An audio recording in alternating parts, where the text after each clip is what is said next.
Southeast Asia has a rich tradition of powerful women.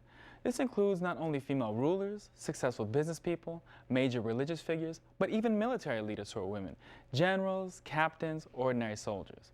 Perhaps the best-known generals were the Trung sisters, who liberated the Vietnamese people from Chinese rule around the turn of the first millennium. The Filipinos, too, have shared in this tradition.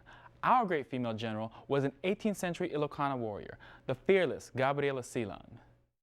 Gabriella was the wife of Diego Silang, another freedom fighter, who took the opportunity of the British invasion of the Philippines during the 7 Years' War from 1756 to 63 to launch an independence movement all his own. Gabriella took the helm when her husband was assassinated in 1763. Her dogged resistance kept the revolution alive for another few months, before, unfortunately, Spanish forces, who had recently regained control of the Philippines through the Treaty of Paris, captured and hanged her in September of 1763. It was perhaps the first anti-colonial revolution in the history of the Philippines, and it was led by a woman. In her exquisite 2009 book, Amazons of the Hook Rebellion, historian Vina Lansona describes the wily general. Quote, Gabriella rode horses, wielded bolos and spears, and led attacks against the Spanish, but she remained a feminine figure.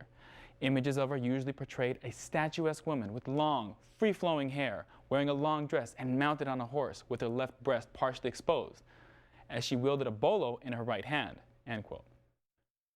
Gabriella Silang's spirit lives on most visibly in the organization that carries her name. I am referring, of course, to Gabriella, the political party feminist organization that the Philippines and its global diaspora so desperately needs. You might even recall the name because G has interviewed members of Gabriella here on Kababayan Today. For a culture that is as patriarchal and sometimes just plain sexist as our Filipino culture can be, it might be useful to recall that a woman sought to lead us to independence from Spain as early as the 1760s. This was nearly 50 years before Mexico's struggle for independence began in 1810 and over 100 years before Aguinaldo's revolution in the Philippines in 1896. It's interesting to imagine what would have happened had she not met her widow's fate. Had Gabriella's revolution been successful, we would today be speaking not of founding fathers, but a founding mother.